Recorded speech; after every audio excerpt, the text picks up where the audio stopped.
Why, hello, and welcome once again to another exciting week in the exciting lives in our exciting country. Hey, nice hat. Hey, nice hat. Yeah. It's cold today. I wore my new hat because it's cold today. It's cold because I have no hair on the top of my head, and this is a very old hat. And even with all this hair, I've still got a cold head, so I grabbed my hat. It's actually about 39 degrees where we are in Baton Rouge, but with the wind chill out there, it feels like about 27. It's cold. Yeah, I told Kevin this earlier in the day.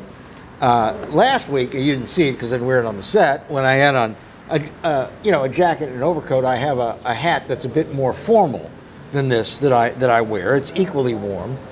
But yesterday, in the afternoon, had to run into a store, and I got my stuff, and there was this real sweet lady, about 45, 50 years old. She was sweet. African-American lady, very nice. Uh-huh. And she said, "Excuse me." And I said, "Yes." And she said, "Where did you get that hat? I love that hat." So I told her the hat was from Orvis.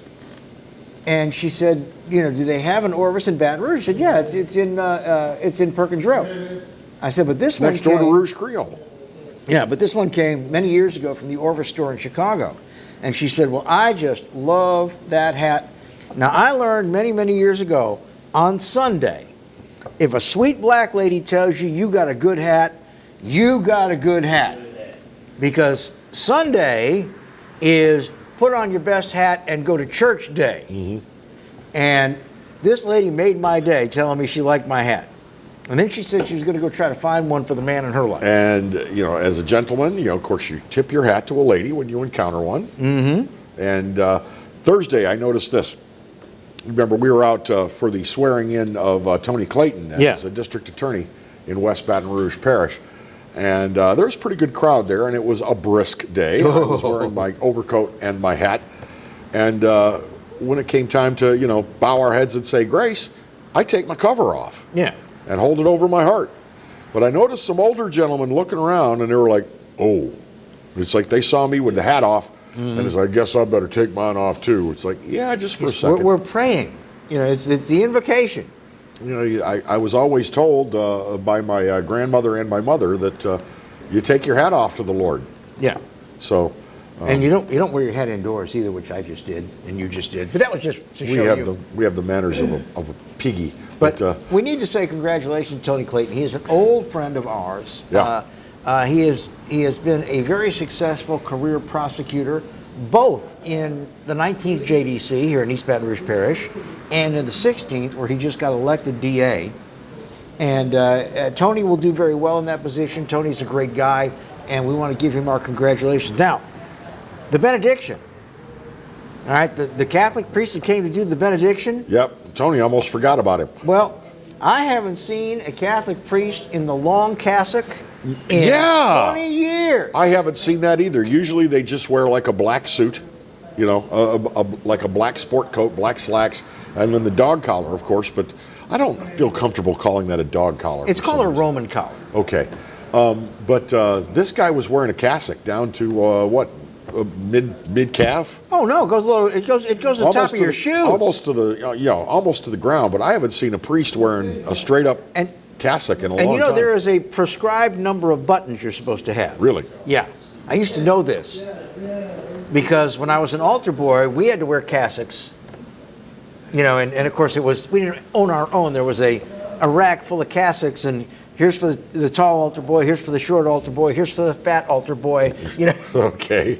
So the fit was not always ideal. Oh, no. There was a lot of tripping on those altars back at St. Hubert when I was a kid. But yeah, that is a very, very old tradition. I don't even think I've seen any of our last 3 bishops wearing the long cassock when they're out in public. Well, that priest was styling, and when he did get up to give the benediction, he gave a good one. Now, I don't know who that guy was. I think he's from Holy Name Catholic Church in Port Allen, which is a great old Catholic church, one of the old designs, really pretty church. He was good. Let's see, wrapping up the weekend, we had the Saints win, which was good. Saints are going deeper into the playoffs. We have a second staffer in Governor Edwards' office has tested positive for COVID-19. And this is in 2 weeks, 2 staffers within his office. Now, if the office of the guy who's laying out the rules for us all cannot keep their people safe from the virus, presumably they're all doing what they're supposed to do. Presumably, they're all doing what they're supposed to do. I'm wondering, and this is a question, I'm not trying to be an ass with this, but yet, you probably will be. all this that we've been doing since March of last year doesn't seem to be working. And it's like, wear the mask, 6 feet distance, no more than, all these limitations that have been placed upon us don't seem to be working. Well, still the virus spreads. Still people are on ventilators. Still hospital rooms are taken up. We've got right now 4,000 active cases in the state of Louisiana. Well, here's the thing. It's just like saying the death penalty deters murderers, or the death penalty doesn't deter murderers. I don't believe it does. Well, the thing is, you can't ever make that determination, because if someone is deterred... If I want to kill you, I'm not going to spend a lot of time thinking about the death penalty. I'm going to be thinking about you being dead. But if someone is deterred, they never go on trial for murder, do they? That's right, because they were deterred. And they don't come to the cop house and say, you know what, I was going to stab my brother-in-law in the heart last weekend, but I thought about old Sparky and I decided not to. Yep. Write that down in your book so people know. Well, it's the same thing with with COVID. We don't know how well it's working. Would it be 10 times worse if we weren't doing this? We don't know. You cannot prove deterrence. Okay, there's a certain logic there. I just keep thinking, this was all supposed to, help us get beyond this thing, and we're not beyond it. We're 10 months in, and we're not beyond it. A friend of ours, by the way, I just found out, got it and got a bad enough case that he was hospitalized for 2 weeks. We'll talk about that when we come back. Oh, yeah. Okay. Time for a break. Exiles TV. On the way next. I should say a friend of Baton Rouge and a friend of Long.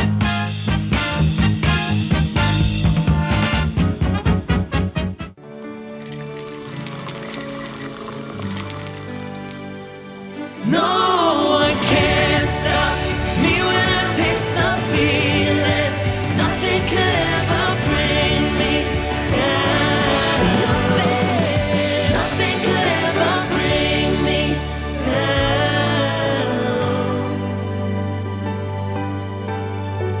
Taste the feeling. Hi, I'm Bobby Yarborough with Manda Fine Meats. Here at Manda, we know what the folks of South Louisiana love. They love great flavored smoked sausage, delicious deli meats, and specialty items like boudin and andouille sausage. Manda Fine Meats has been providing these products since 1947. We produce them right here in Baton Rouge, so you know you're always getting the freshest product at your local grocery store. Manda Fine Meats. Taste the fresh local flavor in everything we make.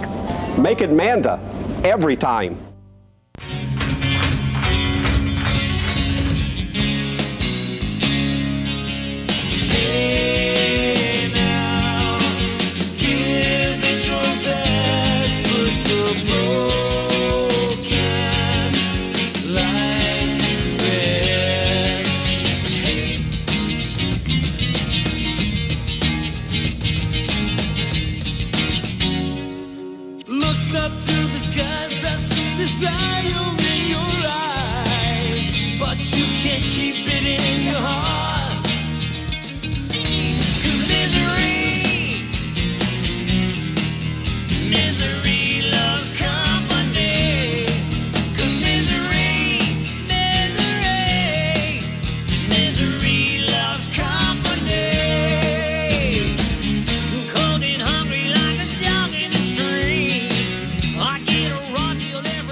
Back, and thanks for staying with us. We were talking COVID-19. I mentioned right before the break that a second person in the governor's office has tested positive for COVID-19. Mm-hmm. We've got another huge spurt of cases, over 4,000 active cases.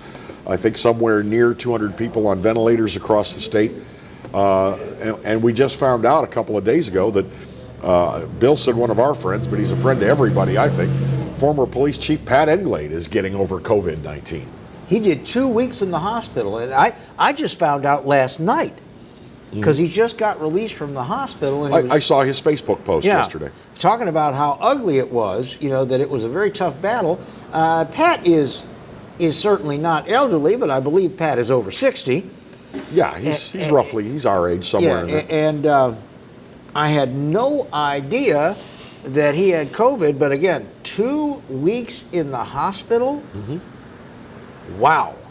The weird thing about COVID-19 is it seems to strike different people differently. Some viral diseases you could pretty much count on what the effects are going to be, what the symptoms are, and how severe it's going to be. This COVID thing is so strange because once it gets in your system, it can either make you terribly, desperately ill, or I know people who tested positive for it, were out of action for a couple of weeks, but they're telling me the worst that they got was they got really bad sinus problems and a cough and some body aches. But that was the worst it ever got for them. As opposed to other people I've known that had it, that said, my God, my whole body hurt so bad I couldn't even get out of bed for 4 or 5 days. It's funny.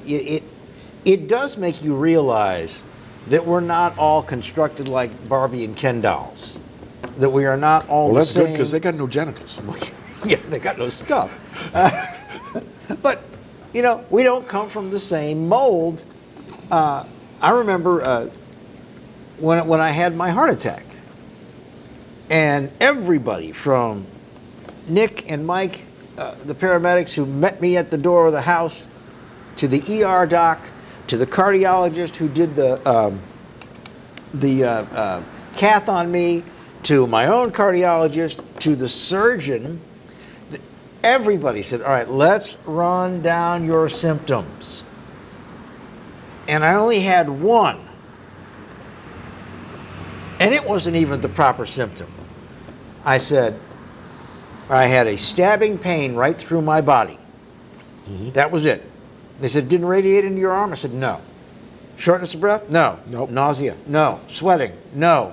Feeling of foreboding? No. None of that. In fact, they didn't give me ambulance oxygen in the ambulance. So finally, one of the very wise doctors, the doctor who did the surgery on me, after being the 7th or 8th to question me about all these symptoms just to make sure I was recalling it properly, said, well, I guess it proves that we're all constructed a little differently. And, folks with COVID, I mean, I'm now, we're far enough down the road where I know several people that have it. And a couple that have been hospitalized. But I know a lot of people said, it didn't even bother me.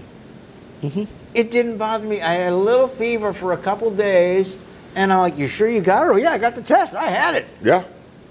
I have a family member that's her story, is that I felt a little bad for 3 or 4 days, but other than that, I was okay. It's like, well, good for you.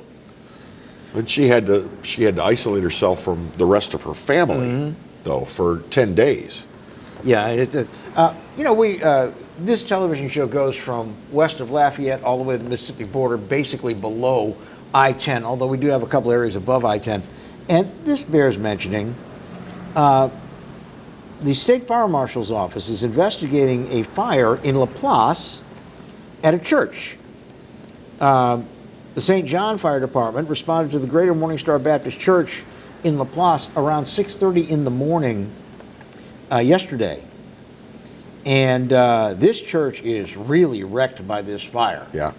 Like the hole in the roof covers half the length of the building. Yeah, the hole in the roof is very large, and it also looks like it buckled the roof this way. And anytime a church burns and there's nobody there at all, I worry that that there was foul play. Yeah, and I think the state fire marshal is worried about that too. It's become more or less their standard operating procedure when a church burns to investigate it as an arson, and try and rule out an arson as quickly as possible. Well, and I am speculating here, but it's based on observation. The Greater Morning Star Baptist Church, I believe this is probably a predominantly African American congregation. And I don't know why in our vast It's on Balsam Street. Yeah, that's in our vast history of crime in this country, why churches are so often a target of arson. Churches and synagogues. I don't know. I remember over towards Opelousas, St. Landry Parish, there were like 5 churches that were burned, and they linked them all to the same guy. Yeah, this was not that long ago. Yeah, this was just a few years back, and they linked them all to the same guy, and his trip was they were churches, and he was some kind of a satanic heavy metal ass that, fancied himself forging a relationship with the Dark One, so he thought he'd be doing him a favor by burning churches down. He didn't seem to be particularly racist, although 3 of the 5 churches he set on fire were black churches. He just seemed to want to burn churches down. Some people want to target a black church in particular. Yeah.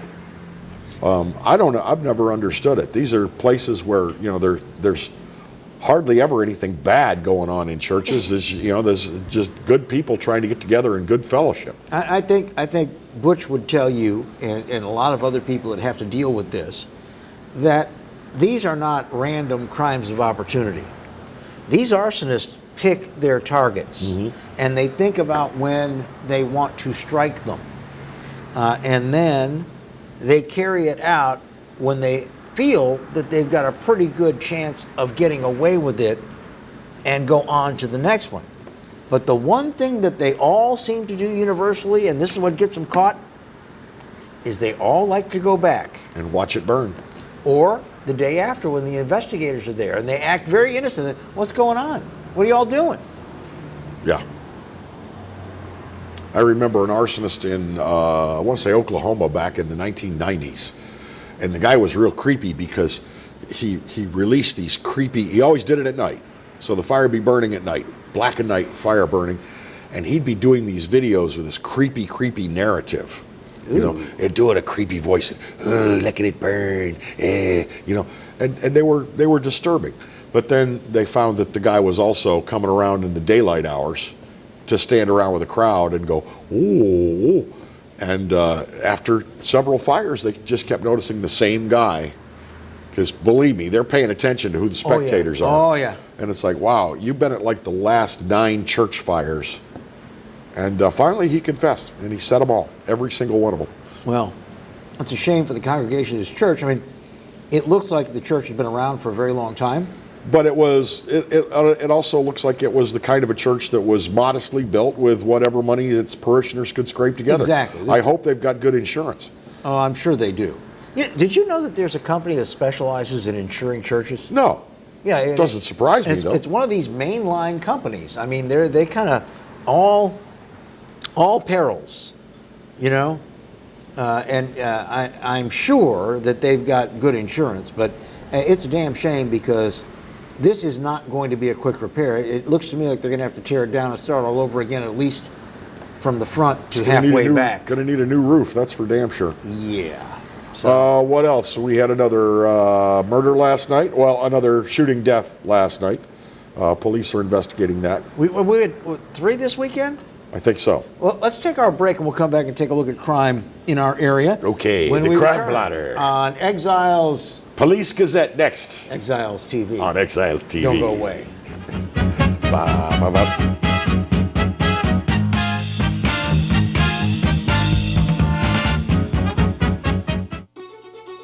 Live and play on the fairway at Greystone Golf and Country Club, a serene, challenging golf destination located in Denham Springs. For tee times and membership opportunities, go to GreystoneCountryClub.com. From appetizers, pasta dishes, and entrees, La Contea takes pride in preparing all the Italian cuisine we know you love. Enjoy live music every Thursday through Saturday from 6 to 9, happy hour weekdays from 3 to 6, and brunch on Sundays from 11 to 2, as well as dinner portion-sized lunch specials for under $10. Visit our website to view our menu and book a party or meeting in our large banquet room. Once you try La Contea, your Italian dining will change forever.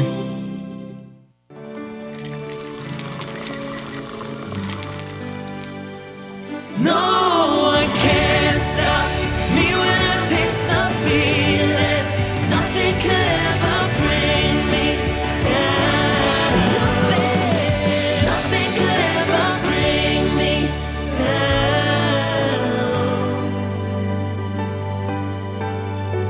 Taste the feeling.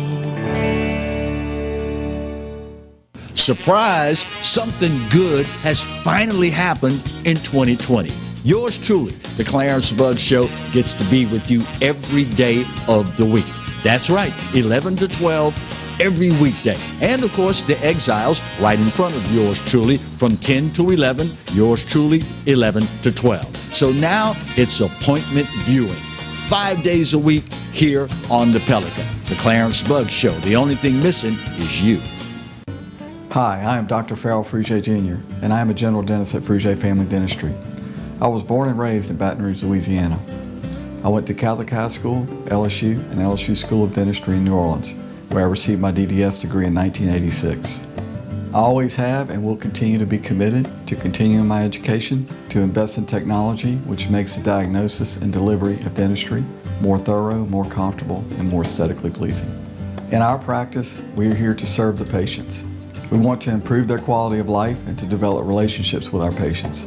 In dentistry, we have a chance to impact lives on a daily basis, not just by doing dentistry, but by getting to know them and being a part of their life. We also believe in giving back to our community.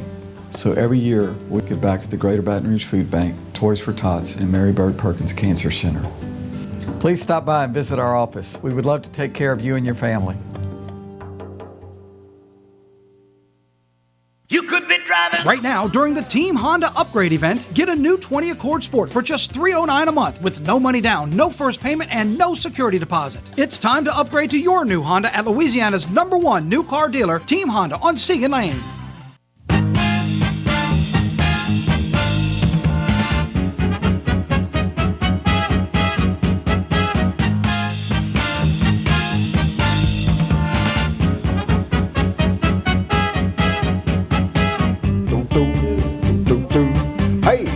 Welcome back to Exiles TV. Right before the break, we mentioned we were going to go into the crime blotter a little bit here. We had another shooting that occurred over the weekend.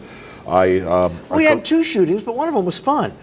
Yeah, and I guess 5:30. For everybody except the guy. 5:30 yesterday morning on Evangeline Street. A young man, 27 years old, by the name of Alden Smith, was apparently trying to burglarize a home in the 6,000 block of Evangeline. Subsequently shot by a resident of the home, died from his injuries at the scene. So that's not a murder, in my opinion. That's what you call a righteous shoot. It's a justifiable homicide. That's what some people would call a good start. Mm-hmm. So I doubt that there'll be any charges for the homeowner. No. What are you going to do? Somebody's crawling into 5:30 in the morning. The sun's not even up yet. It's full dark. Somebody's crawling in the window. Are you going to shoot him if you've got a gun? Yes. Yeah, and you know, again, we're starting to see a little bit more of this, even though our trigger pulling rate is going up. Some of it seems to be justified. But then there's what happened at 1 in the morning in a parking lot on Greenville Springs Road. 49-year-old Kelvin Montgomery was found with a gunshot wound or wounds. He made it to the hospital. He made it to first aid with the officers there, but he died at the scene. Investigators believe this incident occurred as the result of an altercation. You think? Yeah. Well, that's how most of them go down. That's how most of the shootings in our city parish happen. Is, as the district attorney has said, two people beefing. Mm-hmm. They got some kind of an argument. We came to a point somewhere along the way where we solve all of our differences with guns. I remember used to be two fellas that go out and they just kind of duke-a-roo, and usually first blood was the end of the fight. You know, you break my nose, bloody it up. Okay, you got me. Well, best man won. It's just too easy. It's just too easy now, and you don't have to show any impulse control because it's over in half a second. At least for the person who's pulling the trigger, it is. Now, it's not over for the rest of their life once they get caught and go on trial. And as we heard, from both the police department and from the DA, they are apprehending more murderers than ever before, and they are going to trial, and they're doing time, or they're getting the needle. But here's the deal, and I mean this very sincerely. I'm not trying to throw any stones, but on Wednesday, the mayor will do her State of the City address. It traditionally happens at the Baton Rouge Rotary Club. It's covered by all the news media, where she will lay out her plans and expectations for East Baton Rouge Parish and the city of Baton Rouge for the upcoming year. I am sure this is also happening in Jefferson Parish. I'm sure it's happening in New Orleans. I'm sure it's happening in Laplace. I'm sure it's happening in Slidell. I'm sure it's happening in Houma, Morgan City, Thibodaux, all the metropolitan areas that have a pretty decent population at some time or another in this month. How in the world, if you are the mayor of any city where your gun violence and murder rate is rising to new levels and is starting out, we are only 10 days in, and not counting the guy that went through the window, we've got 4 in Baton Rouge. One every 2.5 days. How do you get there and have a State of the City address that is about anything other than crime? I guarantee you she will wax over crime. This is not. I'm not saying this is a criticism or an indictment of the mayor. I think she just likes to keep things positive, and you can't keep things positive while you're addressing crime. You know, the thing that is bothering some people is that one area of crime that they think is underreported in the media, because I'm sure that's all there on the crime blotter. If you're covering the crime beat, you know, the PIOs at Baton Rouge Police or at the Sheriff's Office will tell you whatever they've got. The non-fatal shootings don't seem to be reported as much, and we're having tons of those. Well, there could be 2 reasons for that. Number one, with face-to-face interviewing and things like that, a lot of the reporters may not know that crime blotter is there, and they can open it up, at the cop house and see everything, and then write about it. That's it. That's the other thing. And also, they may be too numerous to mention. That, I think, is closer to what our situation is, because we're having a lot of non-fatal shootings, a lot of people getting shot.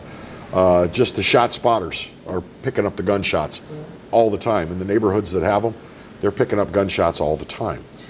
You'd think it was New Year's Eve every night. Oh, and I mean, what was it?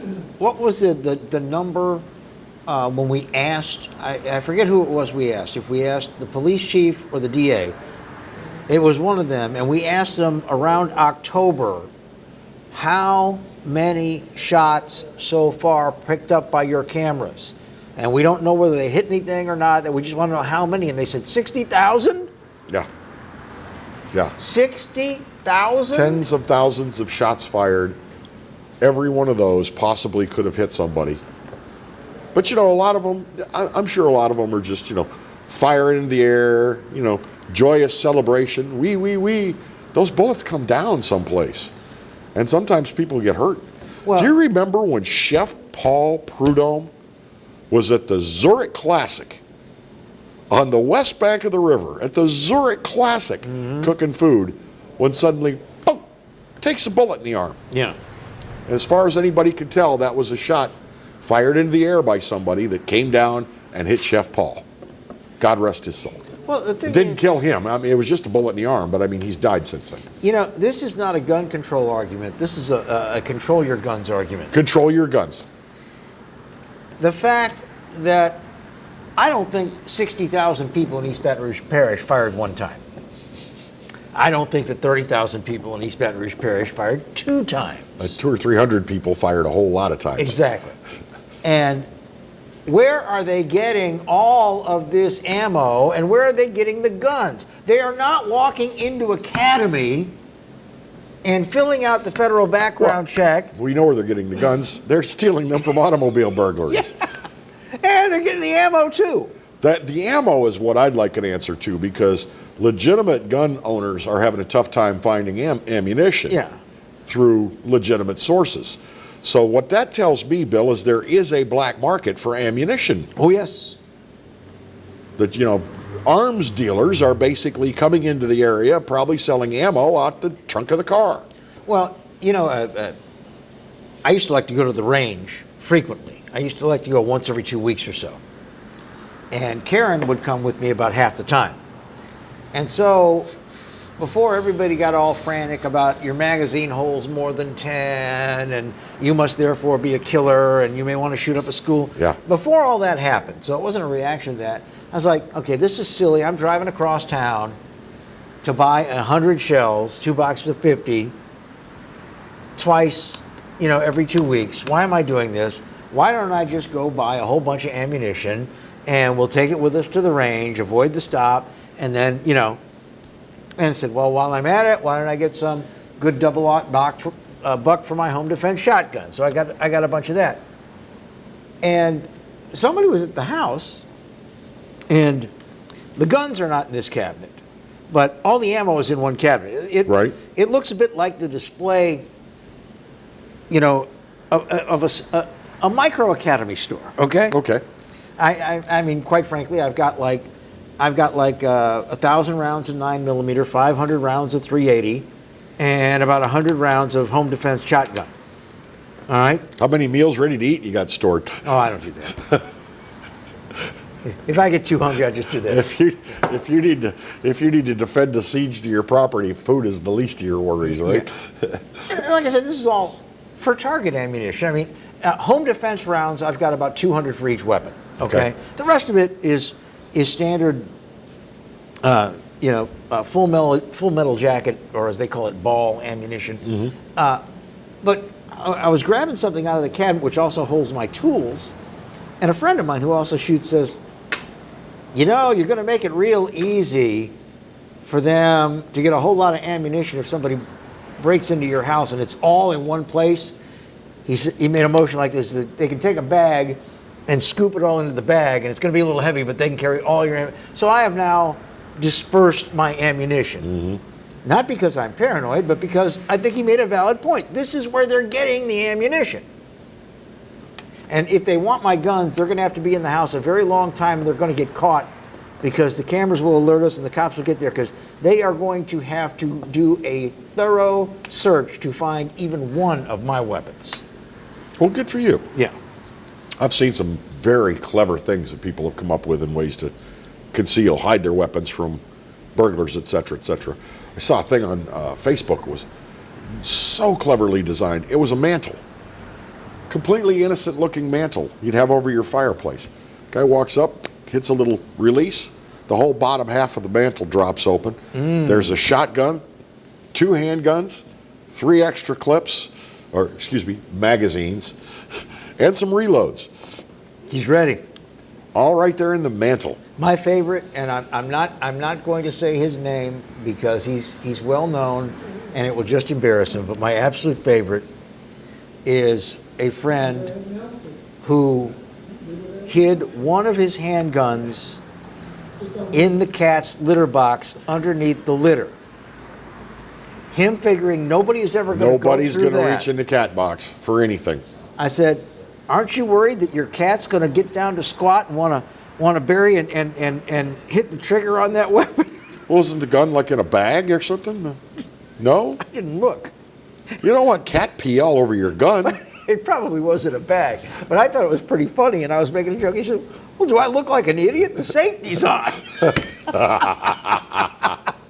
Another quick break. We'll be back in a moment. This is Exiles TV.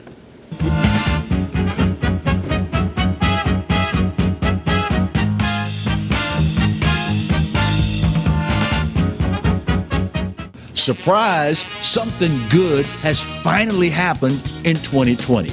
Yours truly, the Clarence Bugg Show, gets to be with you every day of the week. That's right, 11 to 12 every weekday. And of course, the Exiles right in front of yours truly from 10 to 11, yours truly 11 to 12. So now it's appointment viewing, 5 days a week here on the Pelican. The Clarence Bugg Show. The only thing missing is you. Bolello's Furniture and Appliances, your dependable independent. Depend on us for service, for selection, for price. Get huge Whirlpool savings. Shop now and save on Whirlpool appliances throughout the store. Plus, experience our price match guarantee and ask about special financing. You can depend on the know-how of people who live appliances every day. Bolello's Furniture and Appliances, your dependable independent with nationwide buying power. Hello guys, it's Debbie. It's time. I've got a brand new location. 10510 Airline Highway, Baton Rouge, next to After 5 Tuxedos. We have the perfect spot to get all your wedding and formal wear needs. Come see our one-of-a-kind name brand and get great prices. With 30 years experience, the best customer service anywhere. It's Debbie's Bridal, Airline Highway, Baton Rouge. See you soon. Hi, I'm Hurricane Betsy Barnes. And I'm Dr. Kay Siller with the Rocket Right Show. We are two busy blondes on the go showing off life in Louisiana. Watch us on Pelican Sports Network. And Talk 107.3 FM. Check local listings for times. I owed the IRS $10,000. The IRS garnished my wages. They put a lien on my house. I'm self-employed and didn't report all my income. They claim I owe a lot more than I do. The IRS is the most powerful collection agency in the world. They do not give up until you pay. I couldn't sleep. We were being audited. I called Tax Solutions Now, and a great big weight was lifted off my shoulders. I called Tax Solutions Now, and they got the IRS off my back. Tax Solutions Now had my wage garnishment lifted in 48 hours. Tax Solutions Now can get you help. Our agents know the rules, can stop the pain, and get you the best deal. Tax Solutions Now saved my business. I qualified for the Fresh Start program. I paid less than I owed. We connect you with a team of former IRS agents and tax professionals who get the IRS off your back. Time is running out. Call Tax Solutions now. Call 800-778-4345. 800-778-4345.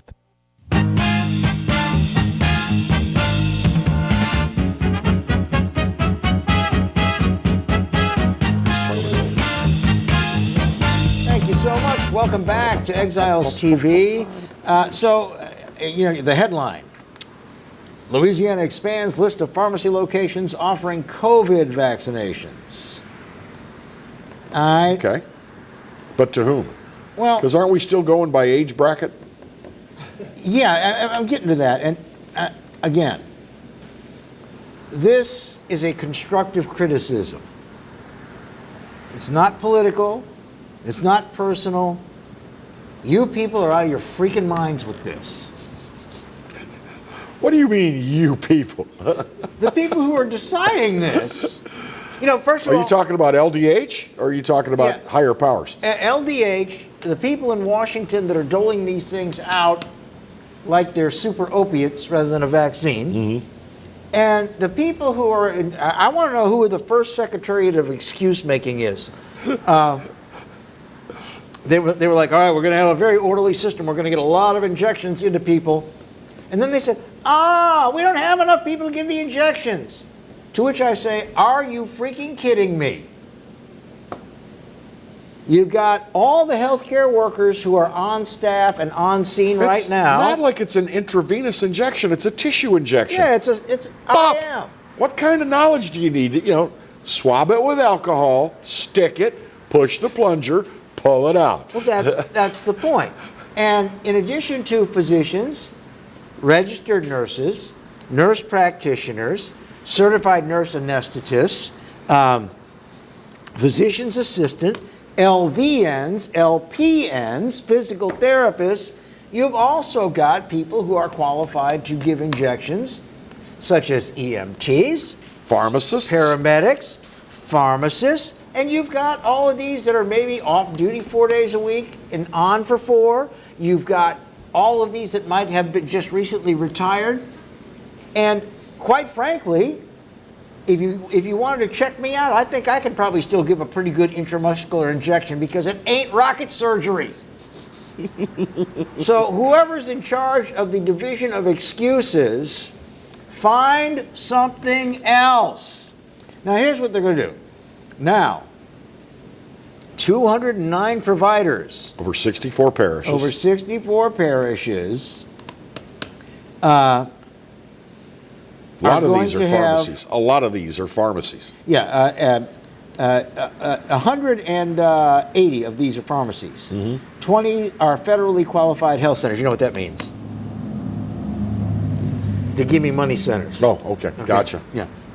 And 9 healthcare What sites. about parish? What about the parish health centers? And all 9 public health region centers. All right, so, but here's the deal. All 9 regional Yeah. centers. Okay. But here's the deal.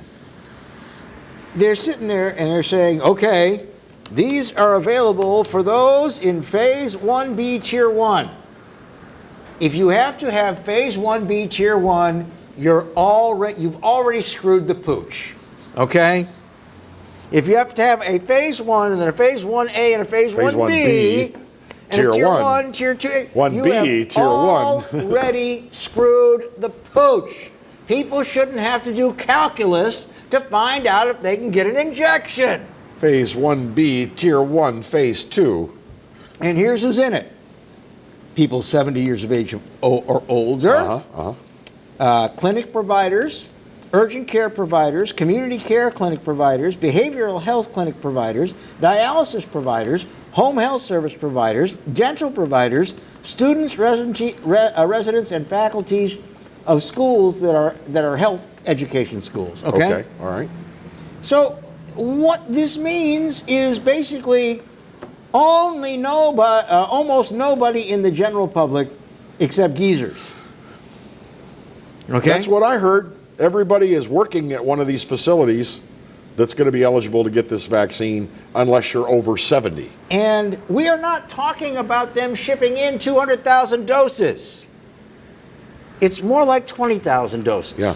By the way, did you hear that last week here in Louisiana that we had some 140 doses of the Moderna vaccine go bad because of improper refrigeration? Now, the Moderna doesn't need the deep cold refrigeration, but they need simple, keep it 40 degrees or cooler. All right, and they lost over 140 doses because of poor refrigeration. We can fix that.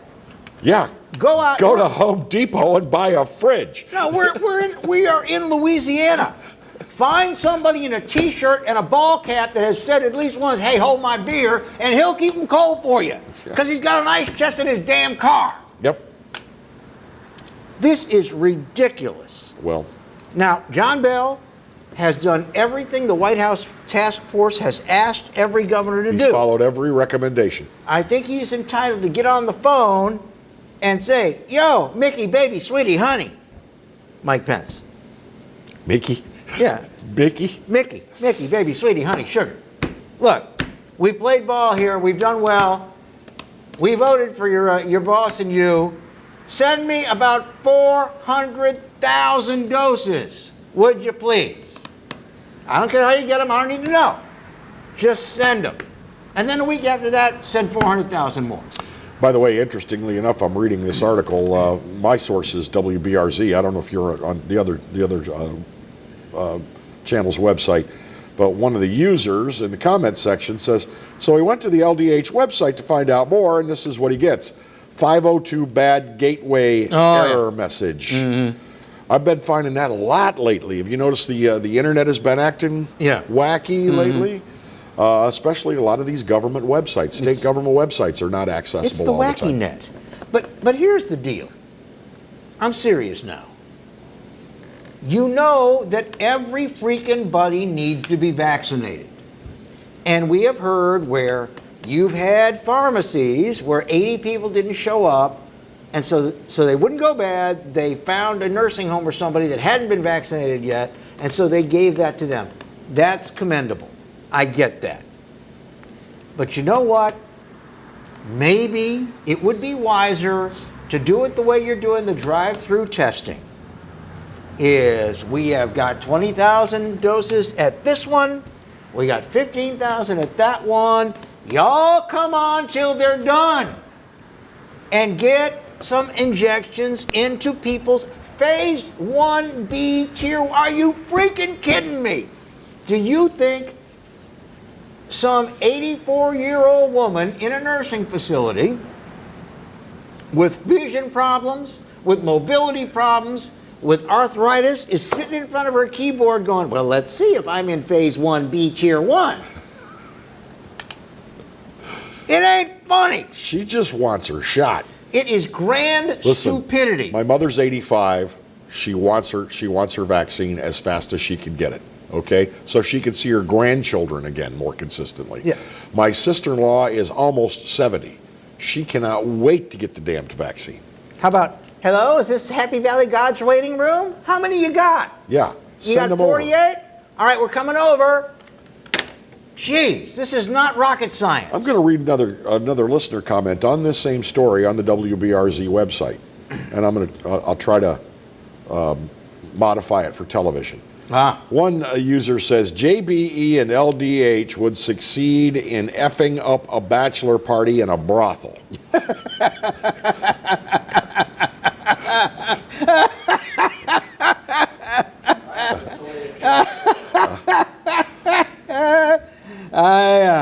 And that is, I mean, I don't mean to make it personal on the governor, but God, some people just love bureaucracy more than others. You know what? All this phase stuff, you know what? You can call these nursing homes. How many residents do you have? We're going to send a truck by. Well, why don't we do that? None of them have thousands. They have. We got 41. You know, that sort of thing. Go and do that, and then at the same time, set up in the same drive-through testing locations that you have. Dude, if we can send a bus to collect blood, we can send a truck or a bus to go give these vaccinations. Absolutely. Call on these places. Go to them. There's no reason why a bunch of people in a nursing home have to bust any kind of a move and go to a provider. Go to them. Yeah, I mean, geez, they're right there. They're a captive audience. Hell, they'd love the company. This is unbelievably stupid, and it is going to end in more failure than benefit. We are going to hear tomorrow it'll be 70 doses that were left out. Day after that, it might be 25. Day after that, it could be 1,000. Go to them. You know, and all of this, well, we want to treat every parish equally. Bull. You've got parishes where the infection rate has been 0.0001%. Here's what you do. They can go down the list. Saturation bomb Orleans and Jefferson Parish. That is no doubt in our state where the infection is the most concentrated. Oh, I thought you meant then we wouldn't have to give them vaccines. No. I mean, get down there and get those vaccines to as many people as you can in Orleans and Jefferson, especially the elderly. Then East Baton Rouge Parish. We know what the hot spots are. Shreveport and Bossier. We know where the hot zones are. Yeah. Hit the hot zones first. But this is ridiculous when you're going to have somebody deciding what phase is what phase. That takes time. And then they have to put it out, and then people have to read it. And then you got people calling, Mom, I know you're over at Happy Valley. Mom, did you sign up for the shot? Well, I tried to, but it wouldn't take my credit card. There's no credit card. I got an error message on the LDH website. Please, if you really want to do something, gather up the thousands that you have in anticipation of getting thousands more, put them in an ice chest, put 2 or 3 people that can give a shot, which a monkey can do for this one, and send them to Heritage Manor, and send them to Ollie Steele Burden, and I don't know the names of the ones in Lafayette and Orleans Parish, I'm sorry, but you get my point. Make a phone call. How many people do you have there that want the vaccine? 38? We're sending somebody over with 38. And just get it done. Phase 1B, tier 1. Are you freaking kidding me? Crazy. All right, time for another commercial break. We'll take care of that. Back with more on Exiles TV.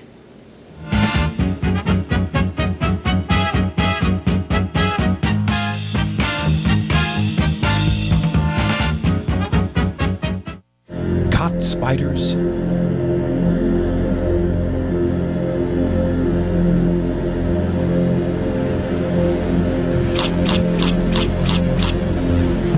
Premier Pest Services.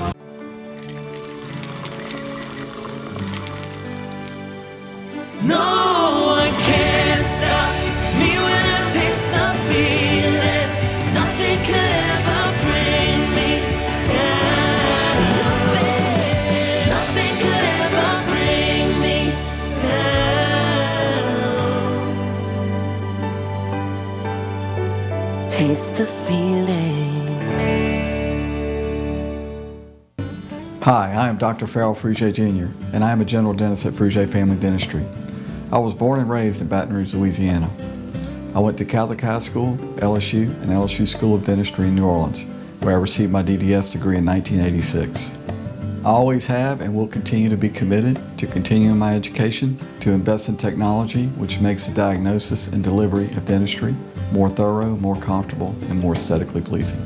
In our practice, we are here to serve the patients. We want to improve their quality of life and to develop relationships with our patients.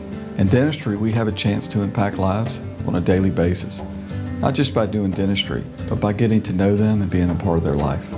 We also believe in giving back to our community. So every year, we give back to the Greater Baton Rouge Food Bank, Toys for Tots, and Mary Bird Perkins Cancer Center. Please stop by and visit our office. We would love to take care of you and your family.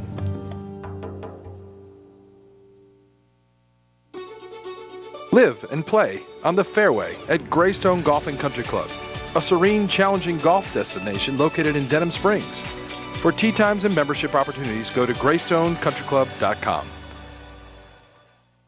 Louisiana's #1 Honda dealer welcomes you to our biggest clearance sale of the year, the Happy Honda Day sales event. Get year-end clearance pricing on over 900 new Hondas, plus a complimentary lifetime powertrain warranty with every new Honda. Save thousands on your new Honda right here at Team Honda. Hi, business owners. Phase 3. Woohoo! But do your customers know you're back? Well, that's where the Clarence Bug Show and Pelican Broadcasting can help. Right now, we've got great rates on advertising packages to help you get the word out. Shoot me an email at bugsclarence@gmail.com. Or better yet, call me up. I'd love to talk with you. 225-485-6839. Let's get together and make Phase 3 the best it can possibly be. Got termites?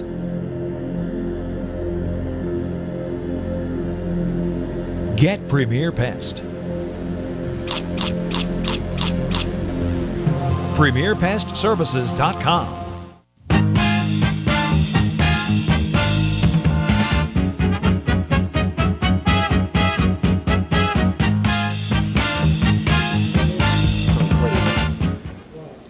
Hi, welcome back.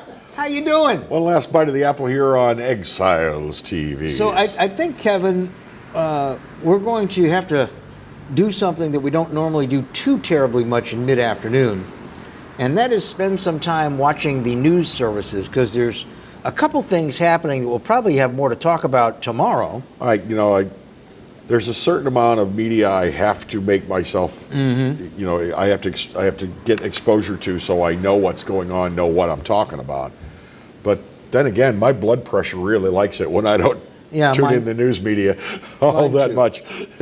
Well, there appears so what's going on? Well, there appears to be, judging by some of the analysis of the reporting from this morning, there appears to be some sort of a ticking clock, an either-or going on. What is coming from the House of Representatives through the Speaker's office is a resolution calling on Mike Pence to invoke the 25th Amendment, which would preclude impeachment, or a resolution asking Donald Trump to resign from the presidency for the last 10 days of his presidency, which would preclude an impeachment, or articles of impeachment to be proffered if neither of those two occasions happen. So let me understand this.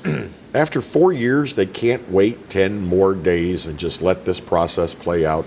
Is that what they're telling us? They just can't wait 10 more days? Well, I think that's a part of it. But I also think that they are hearing, and I think a lot of Republicans are hearing, saying, I thought Congressman Graves' statement was very, very well balanced and reasonable, saying there are only, and at that time, 13 days left.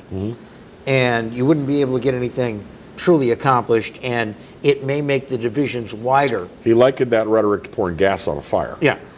But what I think we're really seeing here is, I think there are people, both Republican and Democrat, white, black, middle class, upper middle class, financially challenged. I think there are a lot of people that want to see at least some sort of a definitive rebuke of what happened at that Capitol.